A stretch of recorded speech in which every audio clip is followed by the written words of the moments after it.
নরসিংদীর সড়ক ও জনপদের চলমান প্রকল্পের আওতায় আড়াইপুরার হাসনাবাদ বাজারে খালের মিল থেকে করিমগঞ্জ পর্যন্ত প্রভাবশালীর বাধায় রাস্তার কাজ বন্ধ থাকার প্রতিবাদে মানববন্ধন করেছে আজমিরীগঞ্জ ইউনিয়নবাসী।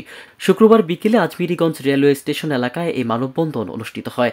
এই সময় বক্তব্য রাখেন ঢাকা মহানগর দক্ষিণ স্বেচ্ছাসেবক দলের সহসভাপতি মোহাম্মদ শাহ আলম।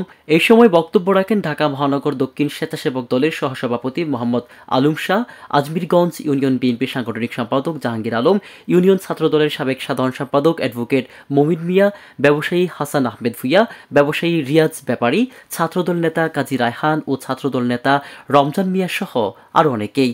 এ সময় মানববন্ধনে বক্তারা বলেন, নরসিংদী থেকে রায়পুরার আঞ্চলিক সড়কটি প্রশস্তকরণের সড়ক ও জনপদের কাজ চলছে, কিন্তু একটি প্রভাবশালী মহল হাসনাবাদ বাজার এলাকা থেকে করিমগঞ্জ পর্যন্ত রাস্তার কাজ বন্ধ করে দেয়। রাস্তার কাজ দ্রুত সমাধানের দাবি জানায় স্থানীয়রা। নরসিংদী থেকে আশরাফুল ইসলাম সবুজের রিপোর্ট, আমার বার্তা।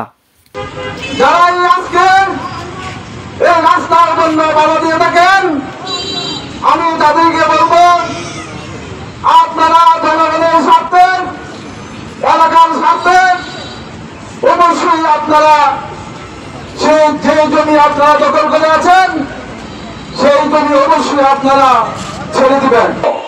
আমিরগঞ্জ ইউনিয়নের কিছু দুষ্কৃতিকারী আমাদের এত সুন্দর রাস্তাটা বন্ধ করে তারা সুবিধা নেওয়ার জন্য জায়গা সম্পত্তি, রেলের সম্পত্তি দখল করে বসে আছে।